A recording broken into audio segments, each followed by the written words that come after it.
Hello and welcome to the Reality Vomit Podcast, an extension of the Vomit series of podcast. As always, I'm your host, Mac Taylor, here to talk to you guys today about some more BBUK Season 1. We're going to be covering all the way from post-SADA eviction all the way through the new set of nominations. I watched roughly 3 episodes. One episode was like 50 minutes, so we got a pretty solid chunk off of that. And keep in mind, I don't go over every single thing in the episode because unlike a strategy-based game, sometimes it's like this person makes a cake, this person makes bread, and you're like, yeah, I don't really care about that. So, I try to pick and choose what's important to talk about, or what we can talk about, what makes sense to talk about on this podcast. Obviously, we don't want to go over beat by beat. So we start off, we have Mel and Sada. We saw that they had made up before she left the house. So after she knew she was evicted, they did say, like, maybe outside the house they can be friends. It's just inside the pressures of the house kind of drove them apart. So all the shit Sada talked, she tries to put aside here. And they all are in the backyard cheering for Sada as she left the house, and they sing the Grease song, We Belong Together. So, they showed support and want to keep that tradition going for everyone who is evicted subsequently. So they do have a sense of unity because they're not the ones technically voting each other out. They're nominating each other, but they're not sending each other out the door. And when you're not really that responsible for someone's eviction, it's a lot easier because you're just like, oh, it was up to the public, it's fine. But there's something more visceral, something more personal about being sent home by the house. So that's why in the American and Canadian versions we see so much. The evictions are much more dramatic for the most part.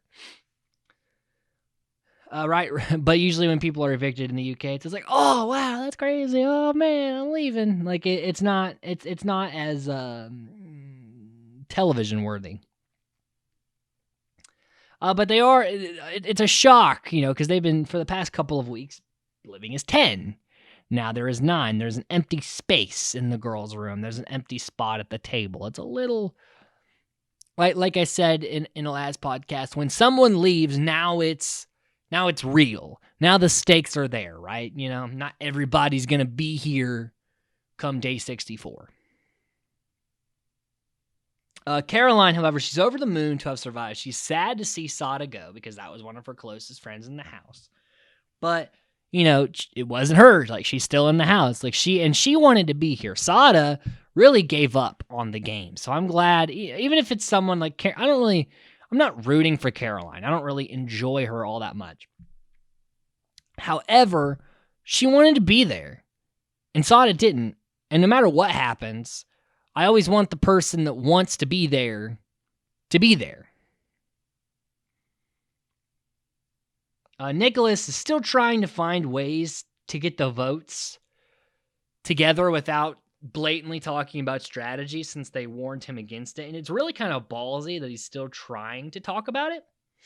But Tom is like, yeah, I just don't really want to talk about this because I'm a little afraid to get in trouble for this. And he's like, well, who are you just not vibing with? Because if he can find out who Tom's not really all that close to, that's people he would be more likely to vote for.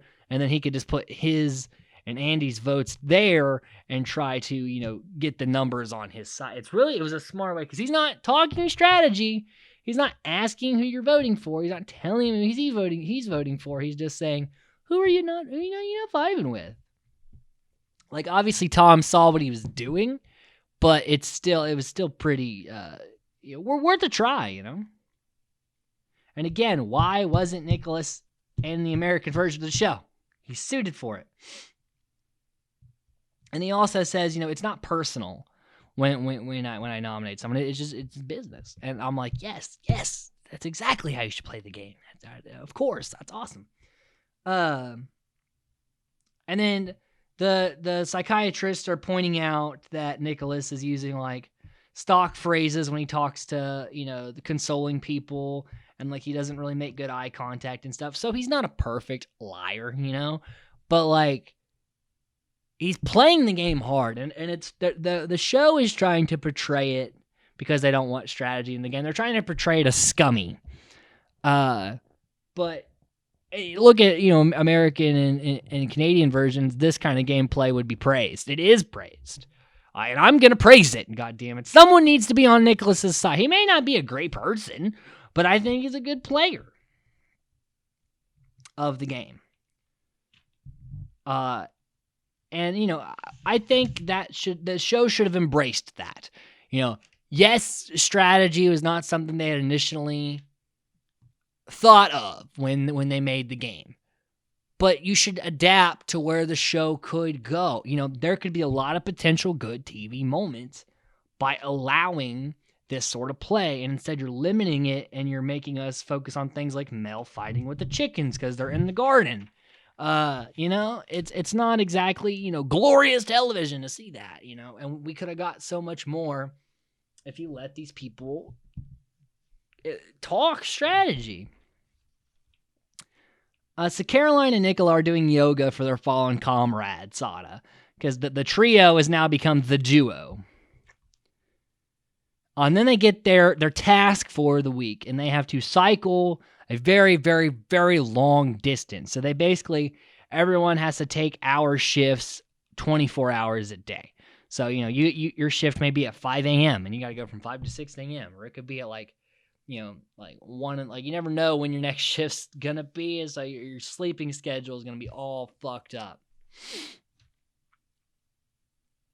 But Craig tweaked his knee at the start, so he is going to be out of commission, but they adjust the mileage to, because they're not going to penalize them for Craig getting injured.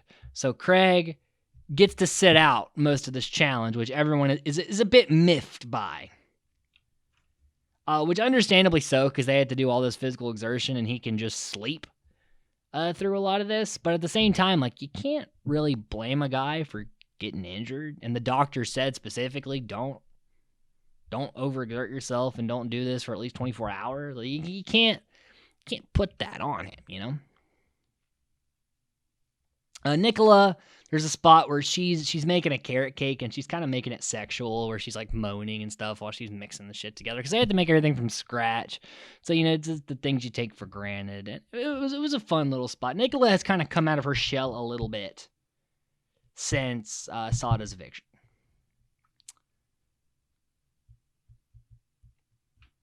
And then there's also a little scene. Darren is on the bike and Nicholas does his Reiki thing.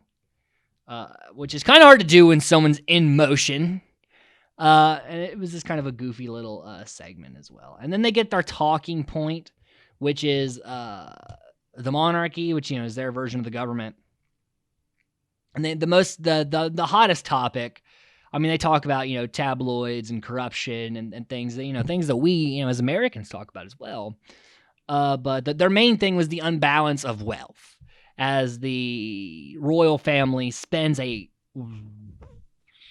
ungodly amount of money on things like clothes and cars and jewelry. You've seen the fucking queen's business, all right? She's fucking not her the business like her vagina, but you see. That would be interesting. That would make the front page on some magazines. The Queen's Royal Snatch. This joke has gone on way too long. But you see how much money that family is just loaded, and there's a lot of poverty and things like that out in the streets, and to see people just throwing away money essentially, and it's just like here, the unbalance of wealth is definitely a little disheartening at times.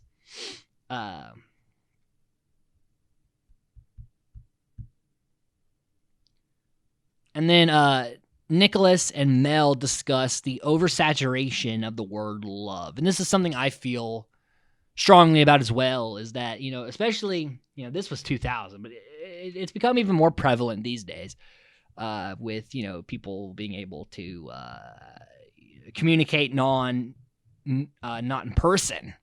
The term love, especially when it comes to romance, is thrown around very, very, very commonly, and it kind of takes I mean, not everyone does this, but it's definitely common amongst the youth, and I'm putting myself in that category too.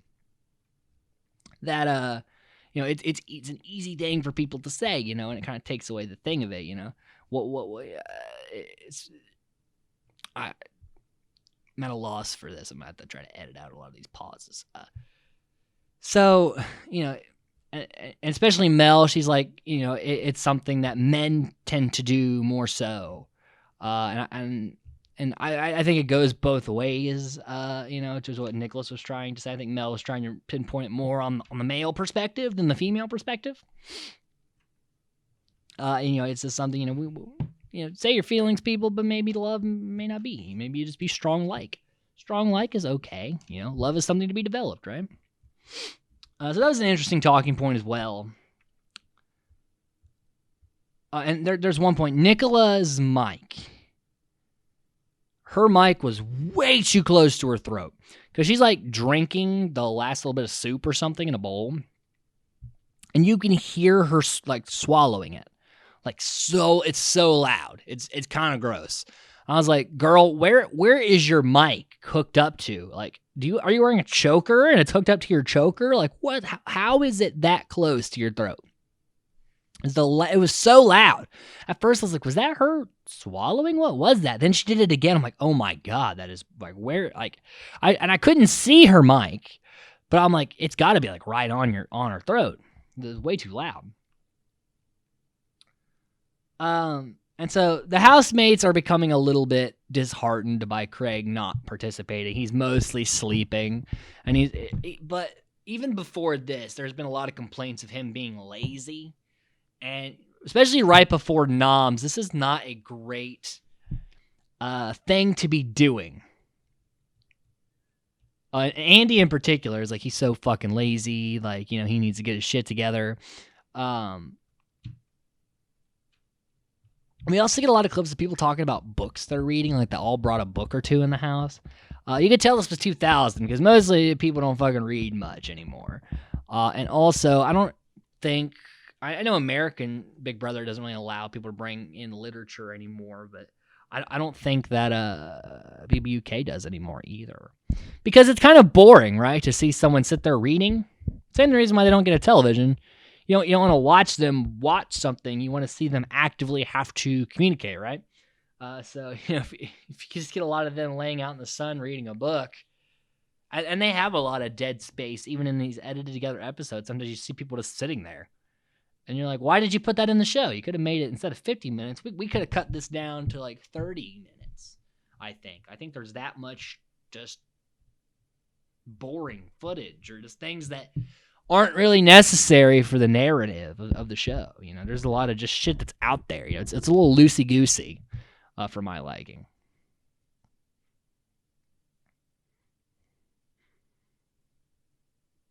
And because of the cycling, everybody is, up all hours of the night because they, depending on your shift, like, and you got to wait, like, you got to kind of like wake up and get like ready for the next shift and things like that. So the cycling has definitely become a pain for everybody. And then Nicola and Andy, like, they're making the shopping list, and Andy's like, do we really need alcohol? And Nicola's like, yes, we need alcohol, especially with the noms coming up because everyone wants to get drunk and ignore their feelings. Which the way they refer to things, they drink a lot of cider apparently in the UK because they're wanting bottles of cider and lagers. So as compared to the people talking about beer and wine in the US versions, it's all about the cider. And Darren has actually overcome his chicken fear and is like, I just want the chickens to be free. I want to hang out with these chickens. Like, he really made a thing of it. He's like, be free, chickens. You're my friends now. A bit much. A bit hamming it up there, Darren. But you know what? I'm glad you're having fun. Nicholas, he expects that when he is evicted, if he is evicted before the finale, he expects to be booed because he's right. The public perception of him is very low, which, I don't understand it, but some people, I guess, just aren't ready because, this is before even the American version of the show existed as far as our format of the voting each other out goes. So, I guess people were just very sour on the idea of strategy. I mean, even Survivor, look, which we'll talk about when we cover that season, but Borneo, there was a big question of, is strategy dirty? Are alliances bad? We would quickly find out, no, alliances are good. There's nothing wrong with trying to win. But at the time, we were still figuring that out. And this is a prime example. The public's like, alliances, that's cheating. And then we would find out it's really not. Well, actually, in this version of the game, it is cheating because they say you can't do it. But in the other games, they never said you couldn't do it. Nicola, and I'm glad she admits this. She admits that she hasn't spent enough time with people because she's been, inside the room with Sada and Caroline and like just shit talking people and not really giving them a chance. And so it seems, and Caroline's also, been more social. So really, Sada was a leech kind of on the house because she kept Nicola and Caroline in a room angry, and then everyone else kind of shut them out and made them feel against her side. And now that she's only been gone for a day, and everyone seems to be vibing a lot better with each other. Crazy how that shit works, right? And Nicholas and Andy are still shit-talking Craig's laziness. Like, they're really digging in on him. But Nicholas, in particular, has always shit-talked Craig. Like, remember the talking about being the male escort and things? Like, well, Craig couldn't do that because he's too talkative. Like, I don't know what he has against Craig. Maybe it's the accent. Maybe he doesn't like awesome accents. I love amazing accent Craig, okay? On Caroline's worried she'll be nominated again, she keeps her bags packed because she expects to be nominated again. That brings us to day 19, where Nicola, she hits a button when she's riding the bike, and she's like, oh my god, the counter went away, and like there was a bit of a panic, but they got it back, so everyone almost shit their pants, but they're fine. But then Darren ends up injuring his knee, and Craig is able to come back in and do some shifts, so they're able to swap out. And they're almost done with the task, but Craig is sleeping. Like, if he's not on the bike, he's pretty much asleep. And everyone is not happy with that, because everyone else is trying to, feed the chickens, tend the garden, make the bread, make the food, clean the house, and he's just sleeping a lot. And right, like the day before the day of nominations too, like leading up to nominations, you're pissing everybody off. It's not good, not a good thing. Andy is also taking ahead of the garden because apparently Andy has experience in gardening. So we get like a whole fucking like couple minutes of that. And also the chickens, they've been overfeeding the chickens, and they were told not to do that anymore. So again, that took up a good, 10 minutes of screen time. And Darren talks about why he is not a fan of chickens, is because I guess when he was a kid, he was mauled by a chicken while trying to clean a chicken pen. And I thought it would be funny if that happened to him here and it reevaluated his fear. But he kind of explains it and kind of has a little bit of a laugh over it. But that's why he was kind of weird on chickens. But he's glad that he's been able to overcome that fear and move on with that little bit of his life, right? And so that brings us to the nominations. Mel nominates Craig and Caroline because Craig is lazy, and Caroline, she feels, can't handle the pressure of the game, which is kind of true. She's not really meant for this type of environment. Nicola nominates Andy and Craig. Says Andy is too competitive, and Craig is also lazy. So that's 2 nominations for Craig, 1 for Caroline and 1 for Andy. Then Nicholas nominates Caroline and Craig, thinking they're the least useful for the team as a whole. That's his way of trying not to make it sound tactical. So that bumps up to 3 noms each, or 3 noms for Craig, 2 noms for Caroline. And then brings us to Andy, who nominates Caroline and Nicola, Caroline still annoys him, and Nicola is irritable, and that's not great for this environment. Anna nominates Andy and Tom. Andy, she still doesn't vibe with, and Tom because she needed to nominate someone else. And I think, if I'm not mistaken, that was why someone nominated Tom last week, was because I needed someone else, so I just said Tom. Caroline nominates Tom and Andy. Tom, because she says he didn't really have a lot of emotions, which is kind of true. He's very monotonistic. And Andy, because Andy is a bit controlling and manipulative. And I think that's more of Nicholas, but no one's really thanking Nicholas right now. Darren nominates Andy and Mel, so Mel getting her very first nomination, both because he thinks they missed their families. And kind of a shit reason to nominate people at this point, but I think he's just trying to hold his real feelings back. Craig nominates Caroline and Nicola, Caroline for being annoying, and Nicola for being selfish.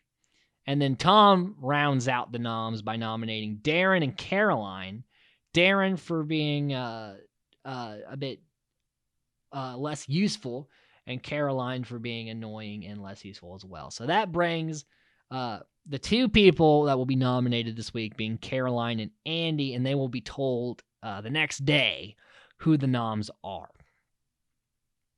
Nicholas and Craig have a conversation. They think Caroline will go if she is nominated. And Nicholas still he's the only person at this point. Him and Anna are the only people that have not had a nomination against them. So 2 out of the 9 people have not had a nomination vote against them. Mel was going to be one of those people, but she had the 1 vote from Darren. And ironically, Darren nominated the people who flirt with each other together. So that happens there. I think of the 2, at this moment in time, I think Caroline will go. I don't think the public likes Andy. I think they think he's cocky and a little arrogant, and they wouldn't be wrong. But I think that Caroline gets on people's nerves more than Andy at this point. And I especially with how the SADA vote went, I believe that I would like Caroline to go. And I don't mind if Andy goes home. I'm not super big on Andy. I do like the relationship he has with Mel, and that's probably the only reason I'm cool with him staying at this point. But like I said, I'm not going to be hurt if he's gone. I want my man Nicholas to stay in the game, and he hasn't even received a nom yet, so that's great. And that leads us to day 20, where Anna and Andy they talk all night while Andy is on the bike. Anna is just sitting there, and they had to have conversations about Mel, about SADA, about all the housemates and their relationships with them and who they vibe with and who they're having a harder time vibing with, and just have a great conversation. And they kind of bond a little bit because Anna had complained in her noms that she didn't really have a relationship with Andy, and now she's worked on that. He's worked on that, and maybe if he stays, she won't nominate him next week. If she feels they have a little bit of a better bond, because right now Tom is the one not really bonding with people. Nicholas and Andy are talking about Anna, and Nicholas says, she's a threat because he knows that she's the only one that hasn't. Well, he doesn't know, but Anna has a likability to her, whereas Nicholas is playing people. He wouldn't genuinely be liked outside of the house. Anna's being herself and succeeding, and the public would vote for Anna over Nicholas. He knows that. And, she's probably at the moment his biggest threat in the end. And he's aware of that. And it's good that he's aware of it, but Andy is having none of it. None of the talk of maybe nominating Anna. So everyone starts drinking early to try to ease the nominations. And Andy's sleepy on the couch, and Mel's they're rubbing each other, and she's sitting on his lap. Their relationship is getting a little more out there. They still haven't kissed or anything, but the tension is there, right? So they finish the cycle task early. So they're given a mini task to make and perform a play. And if they do so, they're able to watch a movie. which was big because they haven't been able to watch any television in 3 weeks.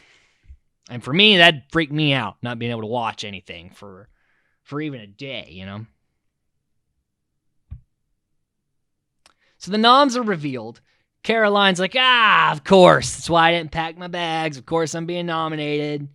And Andy, however, having a hard time with it because I think he thought he had closer relationships than he actually did in the house. In fact, the two people that really have his back are Nicholas and Mel. Everybody else, even if they didn't vote for him, would probably vote for him in the future. So he definitely has to be careful. And he thought that he was more liked, and he thought Craig would be nominated because Craig was a little lazier. And I thought Craig, because Craig got like 3 noms in a row, and I was like, well, yeah, he's definitely going up, and he didn't. He like squeaked by. Wonderful accent Craig needs to stay around, right? Sorry, Andy, you're not as entertaining as Krieg. So Mel's consoling Andy about the nominations.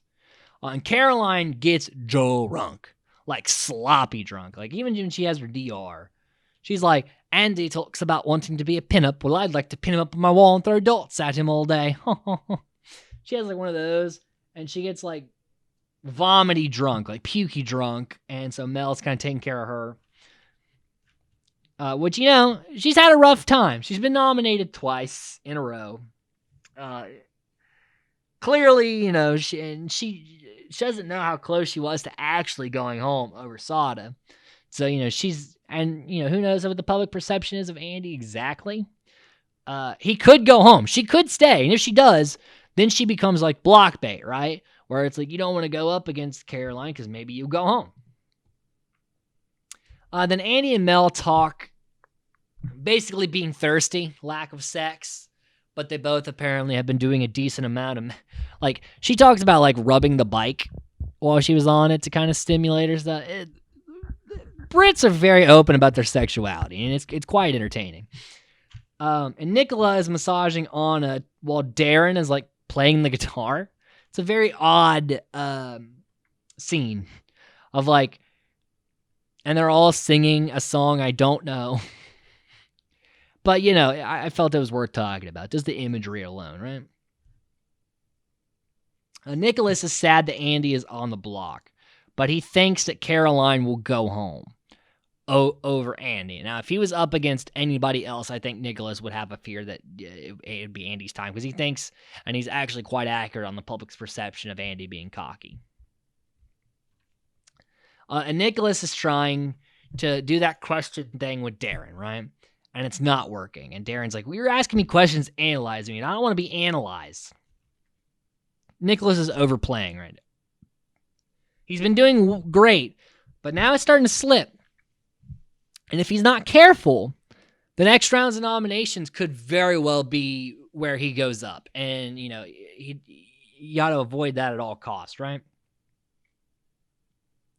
And they decide that the play is going to be a BB murder style play where the noms murder the housemates and just have a little bit of fun with it. Kind of a creative concept, really. I was quite impressed that they came up with something semi-decent. And so that kind of ends our coverage for this edition of the podcast. Now, again, I hope to see Caroline go, but if Andy goes, I'm not going to be upset. Both set of nominations, I didn't really care either way. But this one, but I preferred that Sada go, and now I prefer Caroline go. But again, Andy is not someone I'm rooting on. If both of them could go home, I'd honestly be okay with that. And then at this point, the only people left in the house, I kind of want to see Tom go. I think his public perception is still good, but like he doesn't do much on the show. Like he's had like that romance story a little bit, and he's tried to, but like I don't have, there's not a lot of memorable sound bites from the guy, right? He's not entertaining, and if you're not entertaining, I really don't want to watch you on my television. Now, in a strategy game, you can not be entertaining and be semi-decent at the game or be drug along or whatever, it's a little less offensive to me. But like your whole point of being on this show is to be entertaining, right? You don't have to strategize. There's really not much of a game to be played, and you're just kind of making bread. Like when you see Tom, he's making bread. He's sitting on the couch. He's doing yoga. He's not really communicating, right? And so I would kind of hope that he goes next. Doesn't matter who goes. Like if Caroline stays, I hope she stays over Tom, because at least she does things. They're annoying, but she does things. So yeah, guys, this concludes this part of the podcast. Stay tuned as we cover more, as we'll cover the next eviction and maybe even the next set of noms, depending on how many notes I have. Also, don't forget to like, subscribe, hit that bell notification. Also, guys, comment down below if you've seen this season. What were your thoughts on it? What do you think could have made this better? Who on the cast did you like, dislike, bored by, all that business? And until next time, guys, I'm your host, Mac Taylor. Stay safe and stay nerdy.